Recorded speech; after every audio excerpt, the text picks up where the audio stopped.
वंदे मातरम। स्वस्थ समृद्ध परिवार निर्माण प्रयास में दिनांक 14 जून 2023 आज हमारे बीच डॉक्टर दीपक मौर्य जी हम सभी को बताएंगे कि कुत्ता काट दे तो उसके लिए प्राथमिक उपचार, आयुर्वेदिक उपचार, होम्योपैथी उपचार, इसका ज्ञान वो अपने चिकित्सीय अनुभव से और जो उनके अध्ययन है उस अनुभव से हमें ज्ञानित करेंगे। आप सभी से विनती है कि उस ज्ञान को बड़े ध्यान से सुने और अपने समाज में जरूरत पड़ने पे उस ज्ञान का उपयोग करें और उपयोग करने के बाद अनुभवों को जनहित के लिए शेयर करें।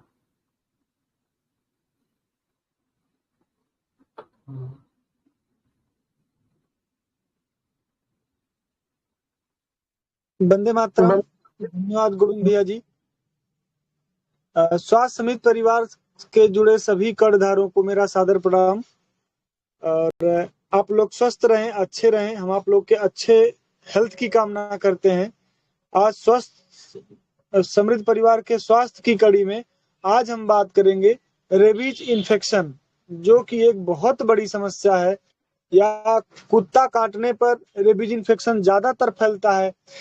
रेबीज इन्फेक्शन होता क्या है या फिर रेबीज क्या होता है, पहले हम ये जानेंगे। क्योंकि आज के समय में बहुत सारे दूर दराज के गांव के लोग या फिर शहर के लोग या फिर कहिए शिक्षा के अभाव में बहुत से लोगों को ये पता ही नहीं है कि रेबीज इन्फेक्शन होता क्या है और ये कितना खतरनाक है हमारे लिए, कितना हैजार्डस है। इससे हमारी जान तक जा सकती है अगर हम समय रहते ट्रीटमेंट ना लें, ना जगें, ना वैक्सीनेशन करवाएं या कोई आयुर्वेद या होम्योपैथिक उपचार ना करें तो हम जान से भी अपना हाथ धो सकते हैं।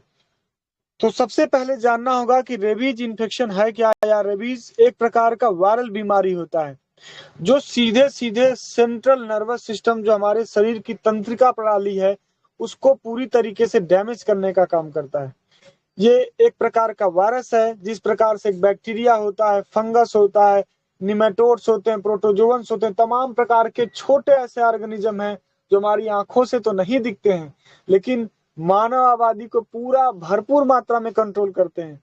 एक ट्यूबरकुलोसिस की बैक्टीरिया बहुत सारे पेशेंट्स को पूरे दुनिया में मारती है। एक टाइफाइड की बैक्टीरिया बहुत सारे लोगों को मारती है। बहुत सारे कैंसर के पैपिलोमा वायरस हैं जो बहुत सारे लोगों को मारते हैं। कहीं न कहीं जानवरों को, मनुष्यों को, आबादी को कम करने में सूक्ष्म ऑर्गेनिज्म जो हमारे लिए हैजार्डस हैं, उनका बहुत बड़ा योगदान है हमें मारने में। और कुछ ऐसे सूक्ष्म ऑर्गेनिज्म यानी छोटे जंतु ऐसे हैं जो आंखों से नहीं दिखते हैं, वो हमारे लिए वरदान का भी काम करते हैं। उसका सबसे अच्छा उदाहरण है दही। दही में जो पाए जाने वाली बैक्टीरिया है, लैक्टोबैसिलस बैक्टीरिया, वो हमारे लिए बेनिफिशियल होती है। हमारी कृषि कार्य में पाए जाने वाली बैक्टीरिया या हमारे खेतों में जो पाई जाती बैक्टीरिया, एजोबैक्टर और तमाम है, वो बहुत बेहतर हमारे लिए लाभदायक होती हैं। तो प्रकृति ने हमें दोनों चीजें एक अच्छे तरीके से दिया है कि अगर आप हजार्डस चीजें आपको, बुरी चीजें आपको दी जा रही हैं तो उसके प्रति बचाव क्या है, प्रकृति ने भी समझाया है। और अगर आपके पास अच्छी चीजें हैं तो उसका कैसे देख रेख करना है, संरक्षण कैसे करना है, ये भी सिखाया है।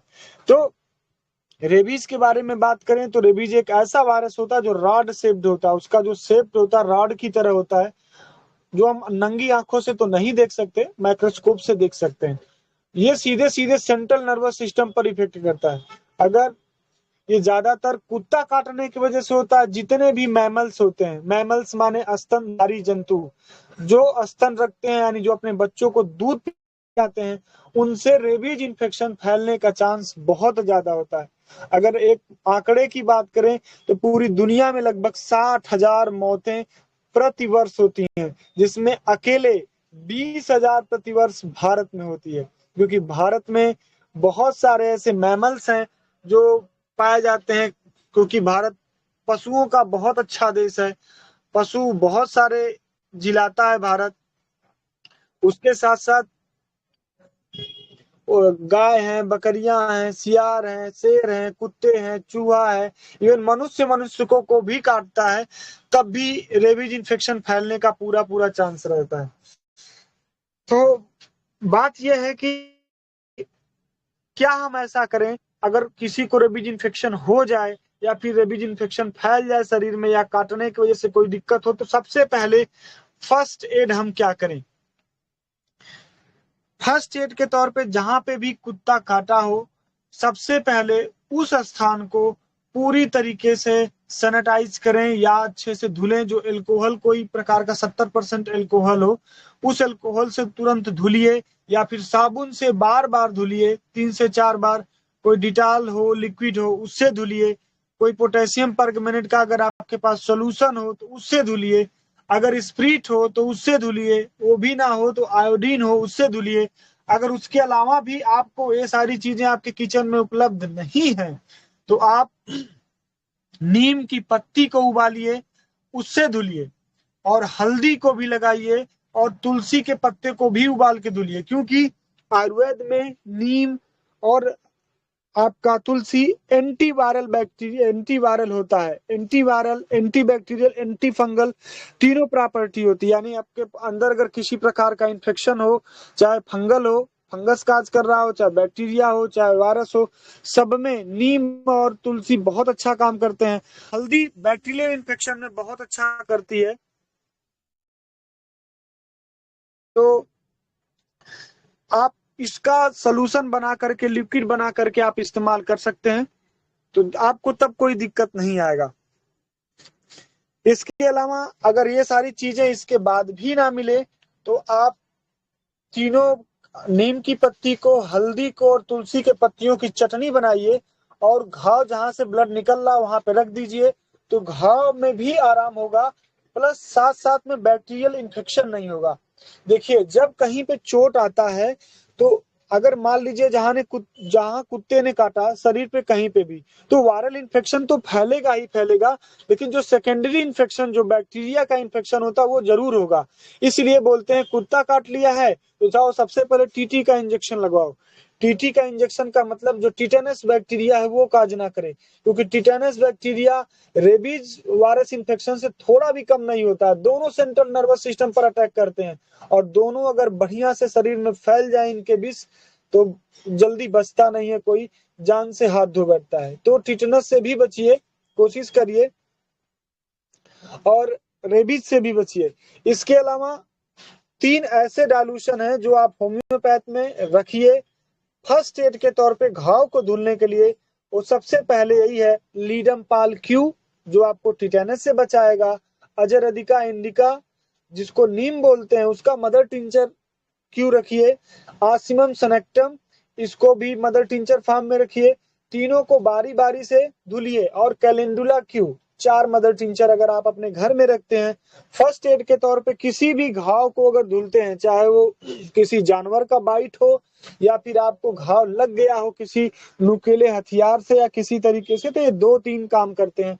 सूजन को कम करते हैं, ब्लीडिंग को रोक देते हैं, और सेकेंडरी इन्फेक्शन बैक्टीरिया से लड़ने में पूरी मदद करते हैं, बैक्टीरिया को डेड कर देते हैं।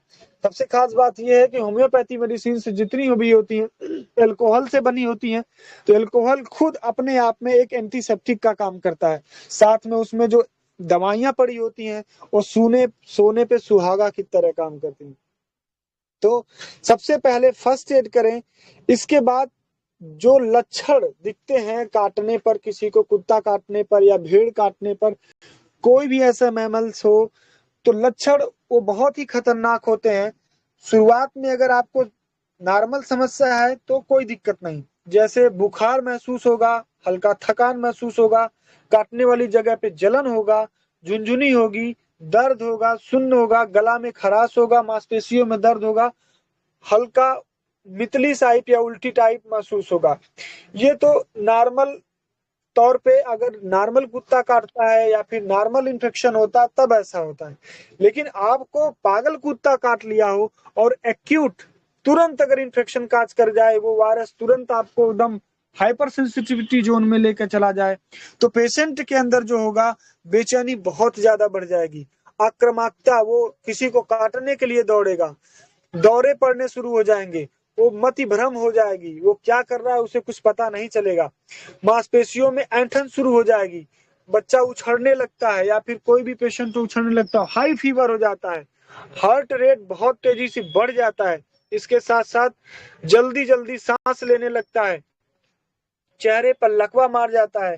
और सबसे खास बात, इस बीमारी का जो सबसे बेहतरीन लक्षण है वो है पानी से डर लगने लगता है, यानी कि हाइड्रोफोबिया कंडीशन हो जाता है। और हवाओं से भी डर लगता, हवा में उड़ने का डर रहता है। पेशेंट को ऐसा महसूस होगा कि वो हवा में उड़ रहा है।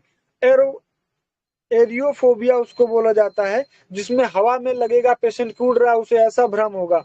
इसके अलावा उसे कुछ भी स्थिति समझ में नहीं आएगी कि वो कर क्या रहा है। तो इतने सारे लक्षण अगर आप में दिखें किसी भी व्यक्ति को कुत्ता काटने पर, तो सबसे पहले फर्स्ट एड करने के बाद तुरंत नजदीकी हॉस्पिटल में संपर्क करें। पहला काम ये है।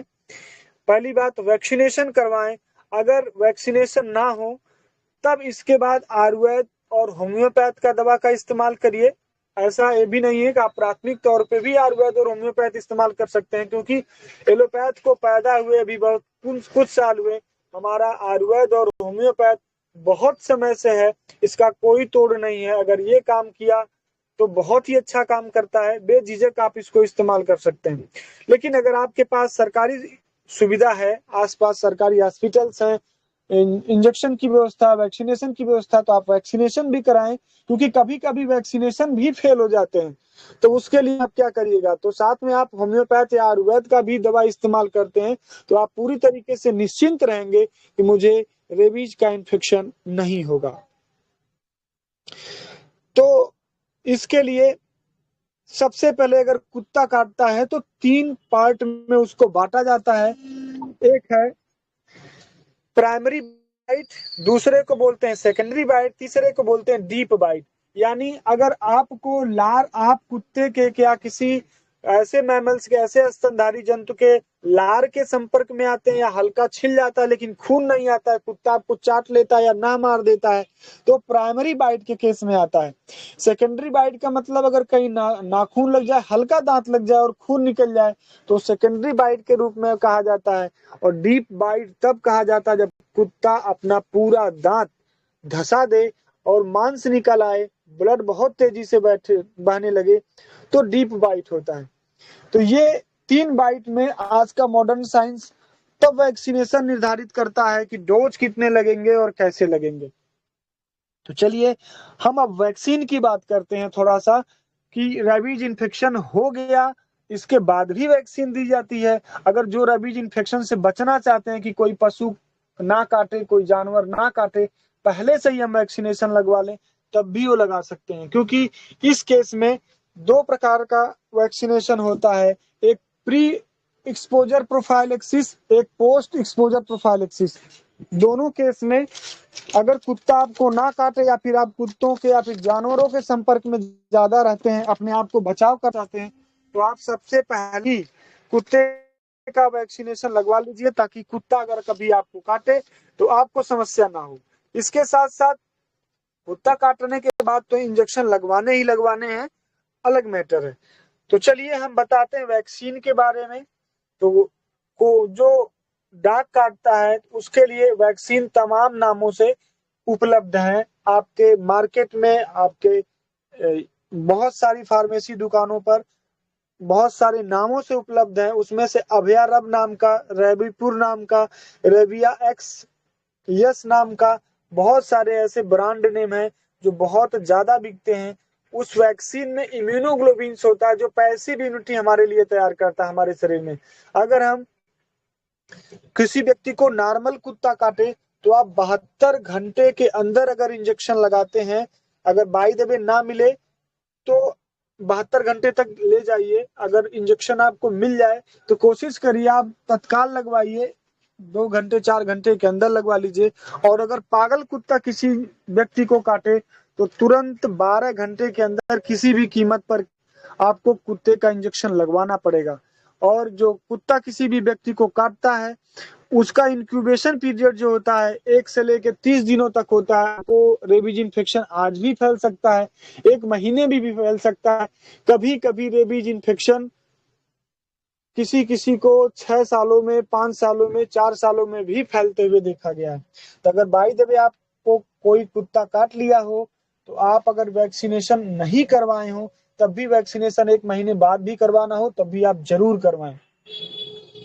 जब हम वैक्सीनेशन लगवाते हैं तो उसका जो डोजिंग सिस्टम है लगभग बोलता है वैक्सीनेशन विभाग की 3 वर्ष तक अगर आपको कुत्ता काटे तो इंजेक्शन की आवश्यकता नहीं है, लेकिन ये बहुत सत्य नहीं है। आप 1 साल के अंदर अगर आपको कुत्ता काटता है तो आप निश्चिंत होकर के वैक्सीनेशन ना करवाइए, लेकिन कुत्ता काटने के बाद अगर कुत्ते को वैक्सीनेशन लगा है तब आप वैक्सीनेशन नहीं करवाइए, लेकिन कंफर्म रहिए कि कुत्ते को वैक्सीनेशन यानी उसका इम्यूनाइजेशन हुआ हो। जानकारी के तौर पे ये याद रखिए कि जो प्राइवेट में इंजेक्शन मिलता है 1 ml का डोज होता है और वो एक व्यक्ति को एक बार में ही लगाया जाता है, जबकि सरकारी इंजेक्शन जो होता है वो 5 डोज का आता है या तो 10 डोज का आता है, यानी कि एक इंजेक्शन का जो वाल होता है उस वाल में 5 लोगों को लगा सकते हैं, अगर 10 लोगों का डोज है तो 10 लोगों को लगा सकते हैं। तो सरकारी इंजेक्शन अलग आता है और जो प्राइवेट इंजेक्शन देता है गवर्नमेंट ऑथराइजेशन के थ्रू वो 1 ml एक डोज एक व्यक्ति के लिए एक बार के लिए ही होता है। तो 2 प्रकार से इंजेक्शन लगता है, मैं आपको बताता हूं, ध्यान पूर्वक सुनिए। अगर आपको कुत्ता नहीं काटा हो उसके पहले आप प्रिकॉशन के तौर पे अपने शरीर को इम्यूनाइज करना चाहते हैं, यानी प्री एक्सपोजर प्रोफाइलेक्सिस अंग्रेजी में जिसे कहा जाता है, पहले ही उपचार के तौर पे, पहले ही सावधानी के तौर पे आप इंजेक्शन लेना चाहते हैं तो उसको बोला जाता है प्री एक्सपोजर प्रोफाइलेक्सिस, यानी काटने के पूर्व लेना। तो उसमें इंजेक्शन 2 प्रकार से लगता है, एक लगता है इंट्रामस्कुलर यानी कि मांस में, एक लगता है इंट्राडर्मल यानी कि आपके स्किन में, स्किन के नीचे इंट्राडर्मल। जो इंट्रामस्कुलर यानी जो मांस में इंजेक्शन लगता है वो 3 डोज लगता है। कुत्ता काटने से पहले जो इंजेक्शन मांस में लगता है वो 3 डोज लगता है, जैसे 0, 7, 21, यानी आज अगर 0 यानी पहला दिन जो इंजेक्शन लगेगा, फिर पहले दिन से 7वां दिन जोड़ेंगे, 7वें दिन इंजेक्शन लगेगा, फिर पहले दिन से जोड़ेंगे 21वें दिन तक, तब 21वें दिन आप इंजेक्शन लगा सकते हैं या फिर 28वें दिन लगा सकते हैं। यानी कि इंट्रामस्कुलर आपको 3 इंजेक्शन लेने होंगे दाग काटने से पहले, और अगर आपको इंट्राडर्मल यानी स्किन के अंदर लेना होगा तब भी आपको 3 डोज लेना होगा, 0, 7, 21 और 28। यानी कि जो पहले दिन का आप इनका इंजेक्शन है 0 डेज वाला, उस दिन से हम 7वें दिन बाद लगाएंगे, फिर उस दिन से हम 21वें दिन बाद लगाएंगे या फिर 28वें दिन बाद लगाएंगे। तो इंट्रामस्कुलर, इंट्राडर्मल ये प्री एक्सपोजर कंडीशन में लेना जब आपको डॉग बाइट नहीं किया हो। दूसरे स्तर पे आता है अगर आपको कुत्ता काट लिया हो, कुत्ता काटने के बाद जो इंजेक्शन लगता है मांस में लगता है, इंट्रामस्कुलर लगता है, तो वो 5 डोज लगता है, 0, 3, 7, 14, 28। यानी कि पहले दिन 0 यानी कि पहली डेट में, फिर उसके तीसरे दिन बाद, फिर उसके 7वें दिन बाद, पहले दिन से ही गिनती करेंगे, फिर 14वें दिन बाद, फिर 28वें दिन बाद 5 डोज पूरा देते हैं। इसके अलावा इंट्राडर्मल अगर इंजेक्शन देना रहेगा तब भी 4 डोज देना होगा, 0, 3, 7, 28। इस प्रकार से यानी पहले दिन से ही हम दिन को अपना काउंट करके 4 डोज लेंगे इंट्राडर्मल और 5 डोज लेंगे इंट्रामस्कुलर यानी मांस में। याद रखना है ये इंजेक्शन पोस्ट एक्सपोजर यानी कुत्ता काटने के बाद ही लेना है, और जो प्री एक्सपोजर होता है वो मात्र 3 डोज लेना है एक प्रिकॉशन के तौर पे। तो ये चीजें हैं। और इससे संबंधित एक जानकारी ये है, अगर किसी प्रेग्नेंट लेडी को अगर कुत्ता काटता है या फिर दूध पिलाती हुई माँ को कुत्ता काटता है, तब भी जान बचाने के लिए पहली प्राथमिकता ये है कि आपको वैक्सीनेशन कराना चाहिए, नहीं तो माँ के लिए और बेटे के लिए, दोनों के लिए खतरनाक होगा, तो दिक्कत होगी। कि इससे अच्छा है कि कराया जाए। कभी कभी कुछ केस में देखा गया जो वैक्सीनेशन किया जाता है उस केस में माँ के गर्भाशय के बच्चे पर थोड़ा सा इफेक्ट पड़ता है, टेरिटोजेनिसिटी कार्य करता है, तो बहुत मायन्यूट कार्य करता है। सबसे पहले जरूरी ये है कि जो माँ के गर्भ में बच्चा पल रहा है उसको भी बचाया जाए और प्रेग्नेंट लेडी को भी बचाया जाए, क्योंकि इसका इन्फेक्शन जब भी कार्य करता है बचने के चांस बहुत कम रहते हैं। लोग लार गिराने लगते हैं, हांफने लगते हैं, पानी से डरने लगते हैं, बहुत सारी कॉम्प्लिकेशंस उत्पन्न हो जाते हैं। तो आप ये ध्यान रखिए कि अगर ऐसी कंडीशन भी आती है तो आप इस्तेमाल कर सकते हैं। इसके अलावा जो वैक्सीन अगर आप कहीं से खरीद कर ले आते हैं तो खरीद के ले आने के बाद अगर उसको आप प्रॉपर वे में रखते हैं तो वैक्सीनेशन बढ़िया काम करता है, अन्यथा काम नहीं करता है। 2 से लेके 8 डिग्री टेम्परेचर तक आप फ्रिज में अगर उसको रखते हैं तभी काम करेगा, अन्यथा वो वैक्सीन खराब हो जाएगी। तो कोशिश आप ये करें, उसका रख रखाव, वैक्सीनेशन का रख रखाव बहुत सही होना चाहिए ताकि वैक्सीन सुरक्षित रहे। अगर वैक्सीन सुरक्षित नहीं रहेगी तो वो बहुत अच्छी तरीके से काम नहीं करेगी। इसलिए जो भी इंजेक्शन होता है वैक्सीनेशन वाला ज्यादातर फ्रिज में रखा जाता है। फ्रिज का सबसे अच्छा इस्तेमाल अगर कुछ है तो यही है कि उसको वो दवाओं को रखने में बहुत अच्छा मदद करता है। बाकी फ्रिज का और कोई काम नहीं है, ये अलग टॉपिक है। चलिए बताते हैं पशुओं में अगर मान लीजिए कोई डॉग है, किसी दूसरे डॉग को या फिर किसी गाय भैंस को अगर कोई रेबीज इन्फेक्शन वाला जानवर काट लेता है तो उनके लिए भी इंजेक्शन की सुविधा भारत सरकार द्वारा की गई है। उसमें रक्षा रब नाम से इंजेक्शन आता है और नेविवैक नाम से इंजेक्शन आता है। आप इसको गूगल पे भी सर्च कर सकते हैं। ये इंजेक्शन उनको भी, उन जानवरों को भी प्री तौर पे लगाया जाता है, काटने से पहले लगाया जाता है ताकि कोई कुत्ता या कोई ऐसा जानवर काटे तो इन्फेक्शन रेबीज का ना फैले।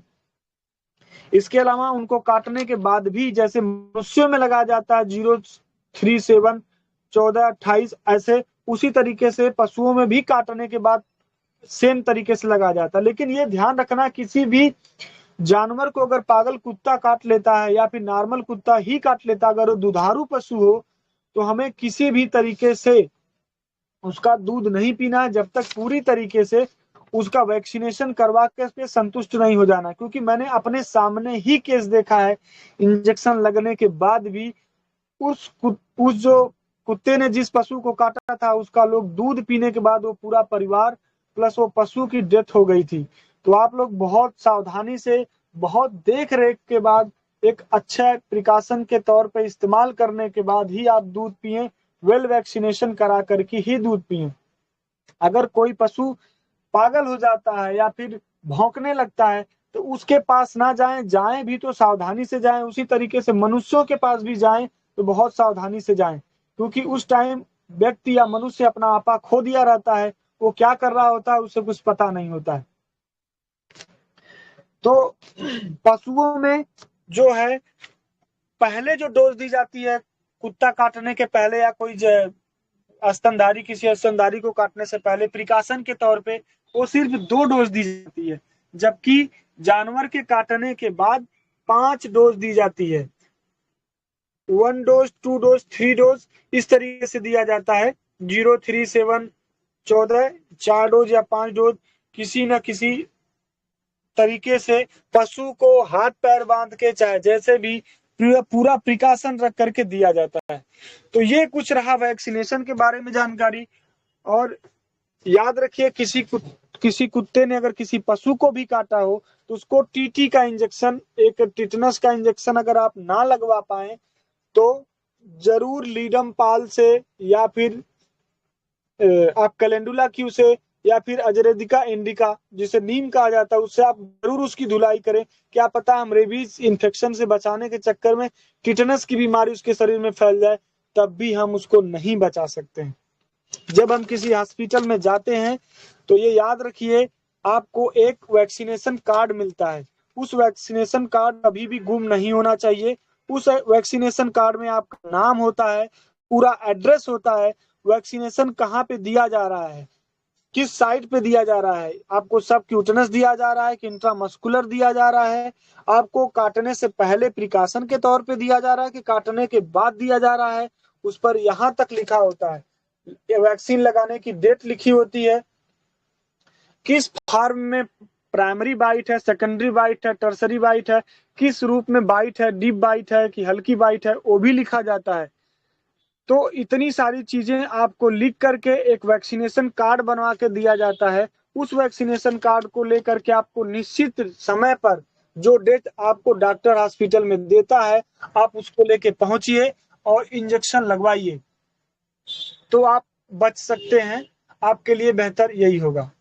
इसके अलावा अगर मान लीजिए कैसे पता करेंगे कि उस व्यक्ति में या उस पशु में रेबीज इन्फेक्शन फैला है कि नहीं फैला है, तो इसके जानने के लिए सबसे पहले लार का परीक्षण करते हैं। किसी भी जंतु का या फिर किसी भी व्यक्ति का लार को लेते हैं और उसको लैब में ले जाकर के टेस्ट करते हैं, तब पता लगता है कि उसके अंदर रेबीज का इन्फेक्शन है कि नहीं है, जिसको हम सलाइवा टेस्ट के नाम से भी जानते हैं। और स्किन बायोप्सी भी करते हैं।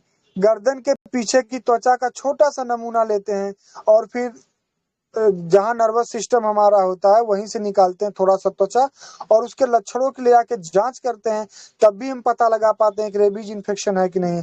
इसके अलावा जो CFT होता है, मस्तिष्क का द्रव होता है जिसको सेरिब्रोस्पाइनल फ्लूइड कहा जाता है, उसको भी सुई से निकाल करके लैब में चेक कर सकते हैं कि उसको रेबीज इन्फेक्शन है कि नहीं है।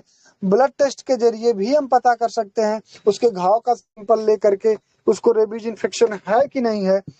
इसके अलावा MRI कर करके भी हम जो उसके दिमाग में बदलाव हो रहे हैं, क्योंकि हम जानते हैं कि रेबीज इन्फेक्शन कहीं ना कहीं हमारे सेंट्रल नर्वस सिस्टम को डैमेज करता है, उस बदलाव से भी हम पता कर सकते हैं कि उसको रेबीज इन्फेक्शन फैल चुका है या नहीं फैल चुका है।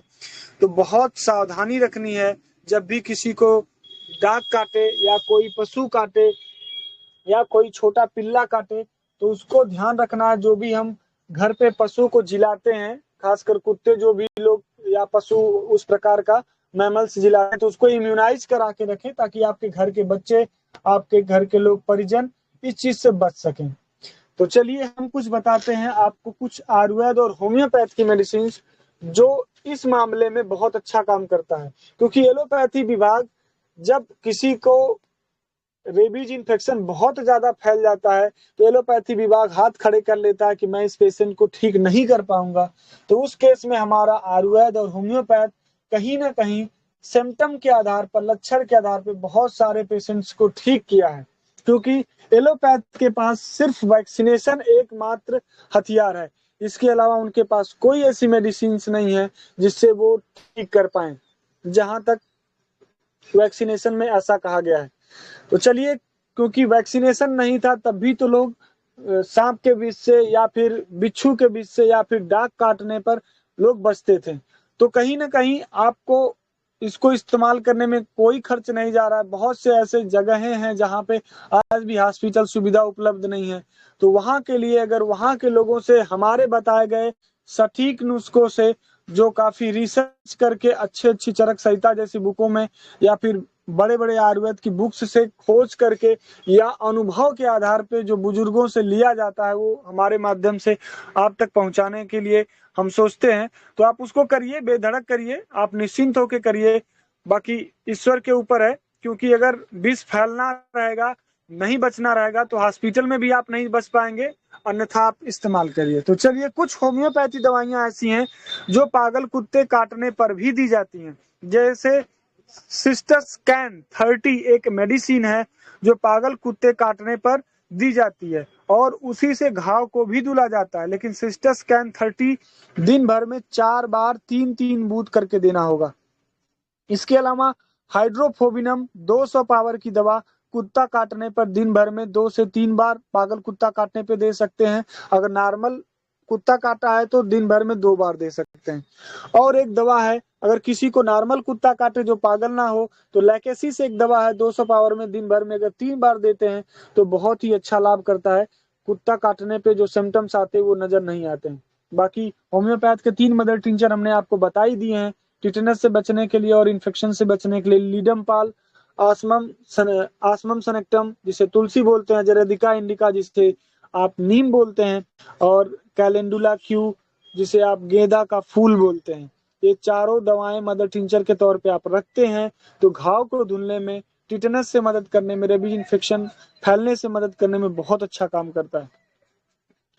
और एक दवा है जो बहुत ही अच्छा काम करती, जब किसी व्यक्ति को जल से अत्यधिक भय हो जाए, यानी कि हाइड्रोफोबिया जिसे बोलते हैं, पानी से डर लगना, उस केस में कैंथ्रिस 30 पावर और जेंथियम 30 पावर दिन भर में अगर 4 बार इस्तेमाल करते हैं तो जो उसे पानी से डर लग रहा है उसमें बहुत अच्छा लाभ करता है।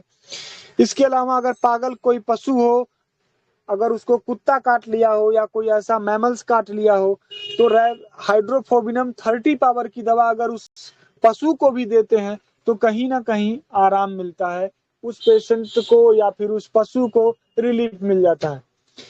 तो ये कुछ होम्योपैथी दवाएं। होम्योपैथी दवाएं अगर आपको पेशेंट को बचाना है, किसी भी पेशेंट को, इवन कुत्ता ही क्यों ना काटा हो, तो जैसे उसके लक्षण आ रहे हो उस लक्षण के हिसाब से आप अगर दवा देते हैं तो हाइड्रोफोबिनम हो चाहे कोई अदर मेडिसिन हो, आप उस पेशेंट को बचा सकते हैं।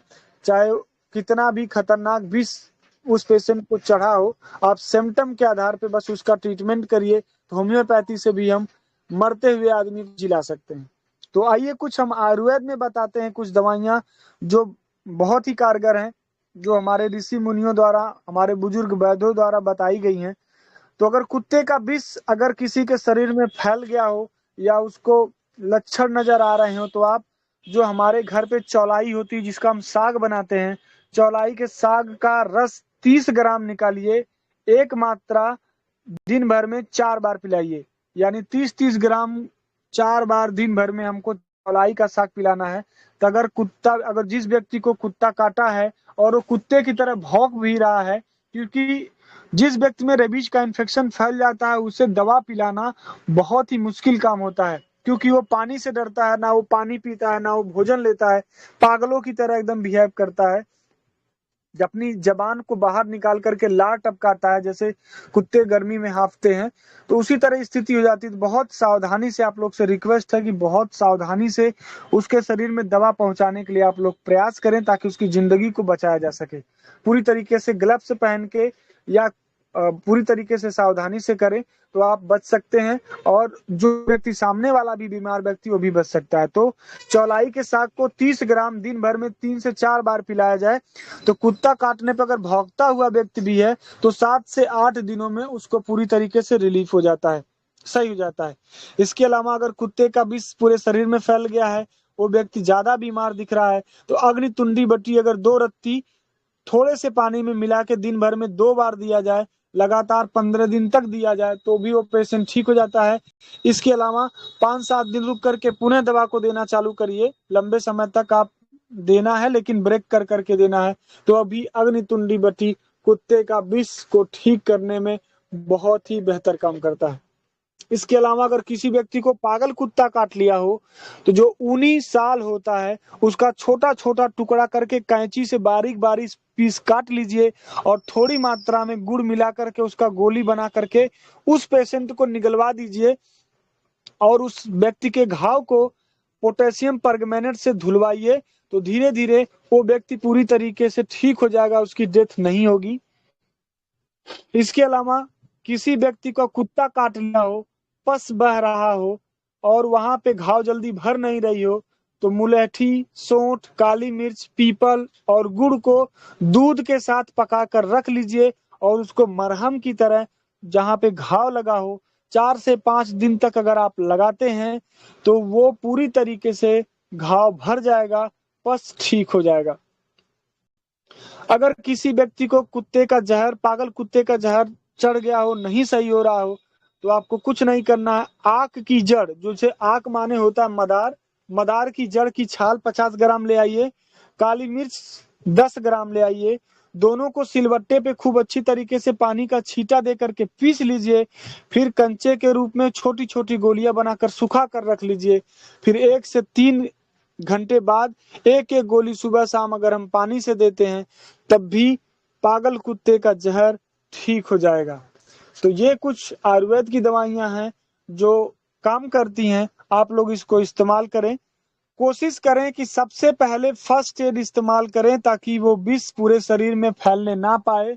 उस घाव की पूरी अच्छी तरीके से धुलाई करें, ताकि विष को फैलने से पूरे शरीर में रोका जा सके। तो ये रही कुछ जानकारियां कुत्ता काटने पर क्या करें। अगर आप लोगों का कोई क्वेश्चन हो तो जरूर व्यक्त करें।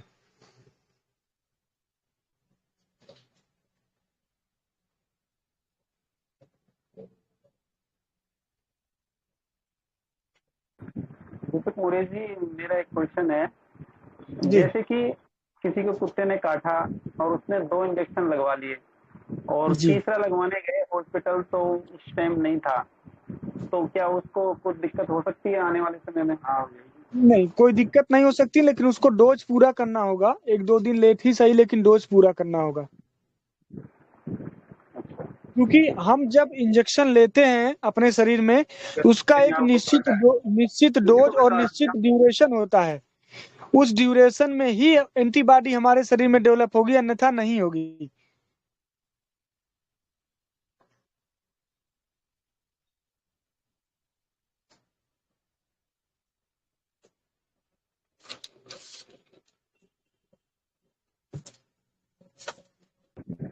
अन्य किसी को कोई भाई हो जी, तो वो कर सकता है? जी, आप लोग की आवाज नहीं आ रही है।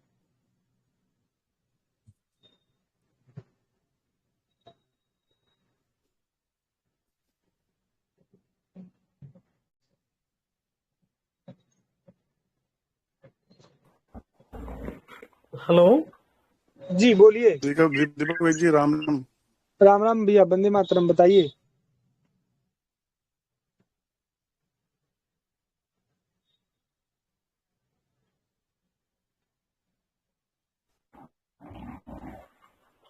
Hello sir.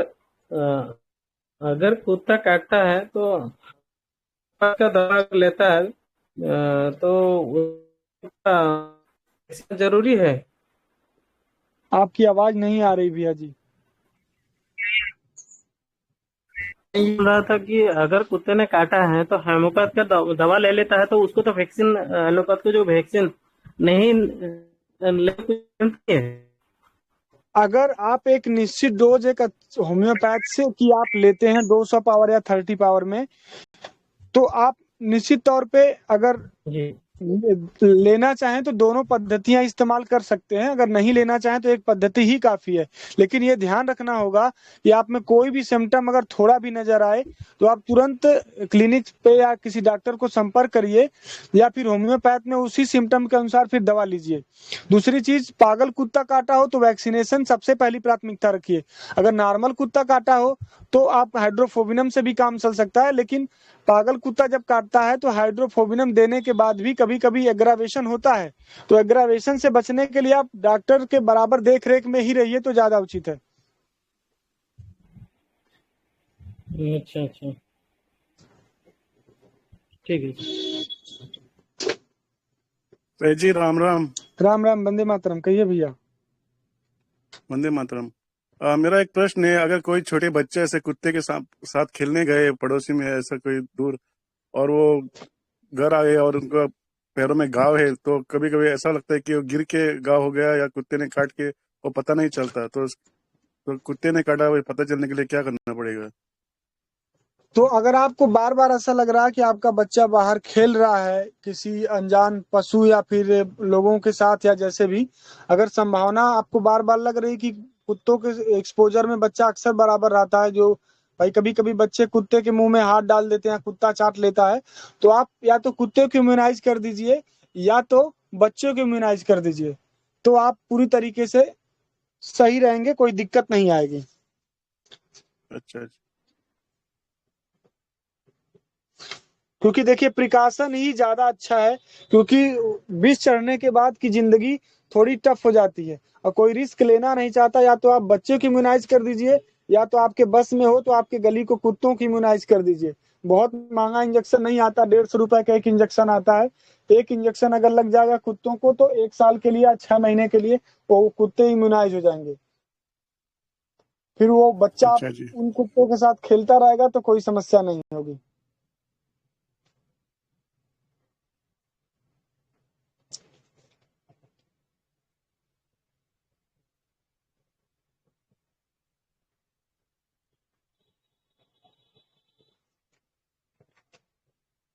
जैसे दीपक जी, जो कैट घरों में लोग पालते हैं, और वो कैट मतलब बिल्ली काट ले तो उसमें भी वैक्सीनेशन होती है?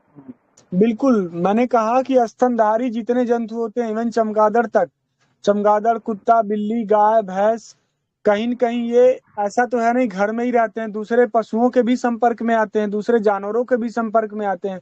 तो क्या पता किस पशु के पास रेबीज का इन्फेक्शन हो, वो उसको काटे या उसको चाटे, तो उस माध्यम से आपके जो पालतू पेट है उसमें भी रेबीज आ जाते हैं। इवन अगर कोई नॉर्मल व्यक्ति है, उसमें उसको कभी कुत्ता ने काटा हो और वो व्यक्ति किसी को काट ले, उसमें रेबीज के सिम्टम अभी नजर नहीं आ रहे हो, लेकिन वो व्यक्ति किसी को काट ले, उसकी इम्यूनिटी कमजोर हो, तो उसमें रेबीज का इन्फेक्शन फैल सकता है।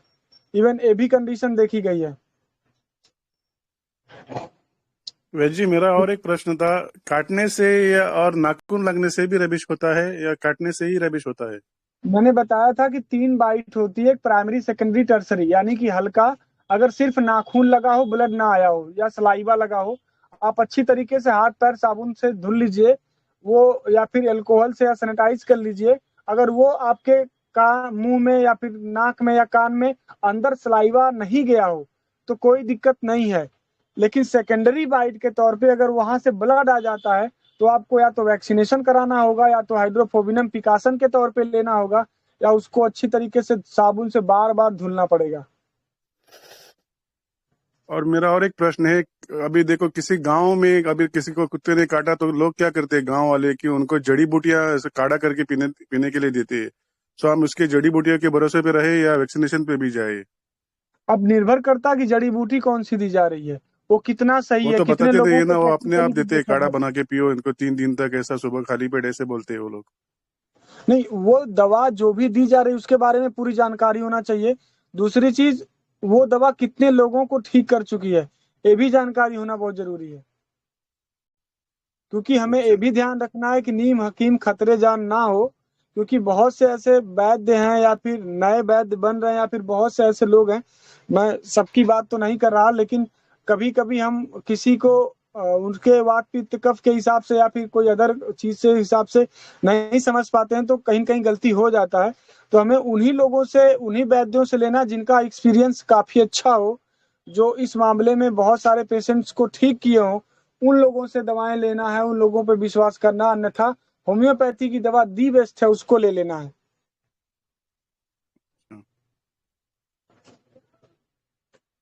अच्छा सर, एक बात और, सर बिल्ली को कुत्ते ने काट लिया, हमारे एक बिल्ली है, घरेलू कुत्ता है, वो काट लिया, उसके पीछे से काट लिया। अभी बिल्ली थोड़ा मतलब लंगड़ा कर चल रहा है, उसको क्या किया जाए सर? बिल्ली फिर घर में रहता है ना। बिल्ली को इम्यूनाइज कराइए। हाँ, बिल्ली को कैसे क्या दें फिर? किसी पशु चिकित्सक से मिलिए, अगर वो वैक्सीन लगवा दे तो वैक्सीन लगवा लीजिए, अन्यथा हाइड्रोफोबिनम उसको रोटी में करवा के खिला दीजिए ताकि उसको समस्या ना आए। कितने कितने बूंद सर हाइड्रोफोबिनम? 3 बूंद, अगर सुबह शाम दोपहर 3 टाइम दे देते हैं, या 2 टाइम दीजिए 3 दिनों तक। 3 दिनों तक? जी जी जी। हाइड्रोफोबिनम पोटेंसी कितना है सर? 200 पावर रखिए या फिर 30 पावर रखिए, कोई दिक्कत नहीं। ठीक, थैंक यू सर।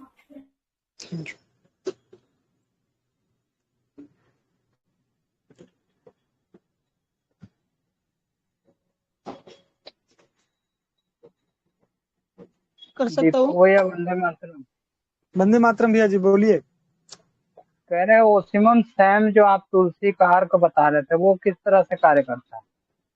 ऑस्मियम सेनेक्टम तुलसी आज नहीं, सदियों से ये ऐसी, इसकी जो मॉडर्न साइंस है उसको प्रूव भी किया है, और उसको प्रूव करने की आवश्यकता नहीं। वो एंटी वायरल होती है, एंटी फंगल होती है, और एंटी बैक्टीरियल प्रॉपर्टी की होती है। तो किसी को जैसे कहीं पे चोट लगा हो तो हम उससे भी धुल सकते हैं, या उसको इम्यूनिटी एक्टिवेट करने के लिए मदर टिंचर के रूप में 20-20 बूंद पी भी सकते हैं। तो वो बैक्टीरिया से भी रक्षा करेगा, और आपके वायरस से भी रक्षा करेगा, और फंगस से भी रक्षा करेगा। जैसे किसी को कुत्ते ने काट लिया उस समय पे पूछ रहा हूँ। कुत्ते ने अगर काट लिया तो कुत्ते का जो एक वायरस है ना, कुत्ते का जो इन्फेक्शन काज करेगा, रेबीज एक वायरस है, तो उस वायरस में भी एक इम्यूनाइजेशन प्रोवाइड करने के लिए हमारे शरीर के लिए तुलसी कहीं न कहीं अच्छी है। तुलसी हो गया, काली मिर्च हो गया, नीम हो गया, ये सब एंटीवायरल दवाएं हैं। एंटीवायरल में वायरस तो कई उसको प्रकार के होते हैं। मतलब किस डोज में और कितने दिन तक देना चाहिए, कुत्ता अगर काट ले तो? जैसे कुत्ता अगर काट ले तो आप तुलसी का काढ़ा बना करके 10 से 15 दिनों तक ले सकते हैं, कोई दिक्कत नहीं है। लेकिन वो पर्टिकुलर वायरस पे अगर कोई दवाई काम करे वो अलग चीज है, एक सामूहिक वायरस पे कोई दवाई करे वो अलग चीज है। तो आप प्रिकॉशन के तौर पे आपकी इम्यूनिटी बूस्ट हो जाए, ताकि रोग प्रतिरोधक क्षमता किसी भी वायरस के प्रति तैयार हो जाए लड़ने के लिए, इसलिए आपको देना है ऑस्मियम सैक्टिनम, तुलसी या फिर नीम या फिर अदर औषधियां जो एंटीवायरल होती हैं। क्योंकि सारा खेल इम्यूनिटी का ही है हमारे शरीर में। जितनी बेहतर इम्यूनिटी होगी उतने अच्छा हम कैंसर के वायरस से भी लड़ सकते हैं। रेबीज कौन सा वायरस बहुत बड़ी बात नहीं, टिटनस के बैक्टीरिया से भी लड़ सकते हैं। बस हमारी इम्यूनिटी बेहतर होना चाहिए।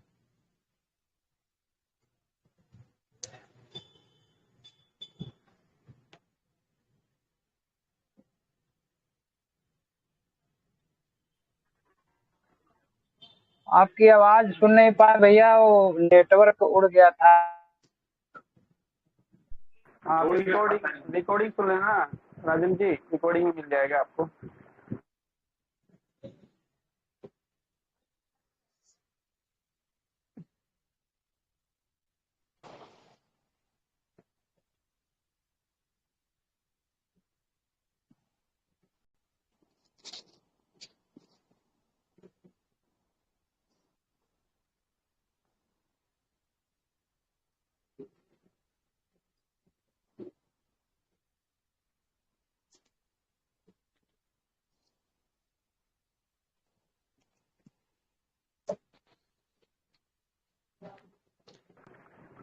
दीपक जी, मेरी आवाज आ रही है? जी बताइए।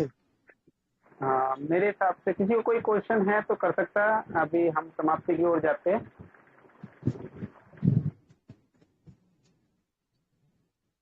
सर क्वेश्चन पूछ रोहन सकता जी, हूँ? आप क्वेश्चन कर रहे हो?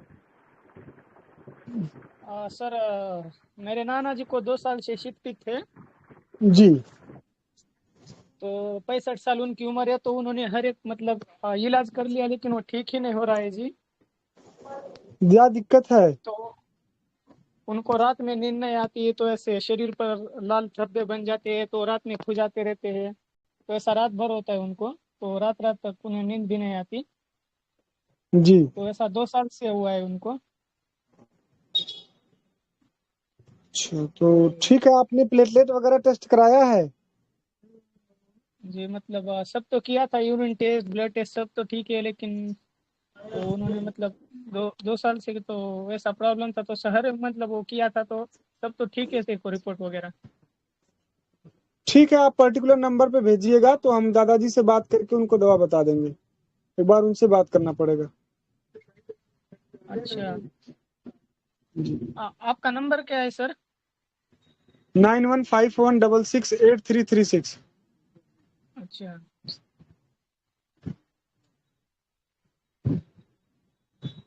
91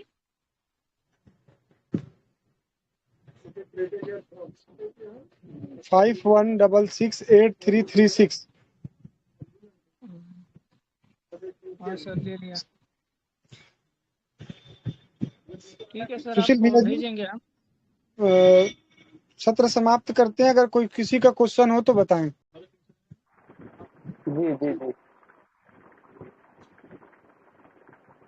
जी डॉक्टर मौर्य जी, बहुत बहुत धन्यवाद, आभार, अभिनंदन आपका। आपने कीमती समय निकाला हमारे स्वस्थ समर्थ परिवार के लिए, और समय समय पर आप आते हो। जब भी आपके पास समय होता है तो आप एक बार आवाज देने पर आप हमारे सेशन कर देते हो, तो उसके लिए बहुत बहुत आभार। तो आज के लिए इतना ही। कल या परसों जब भी समय होगा, नए सेशन, नए जोश, नए उमंग के साथ फिर कोई नया टॉपिक के साथ आएंगे। राम राम, वंदे मातरम।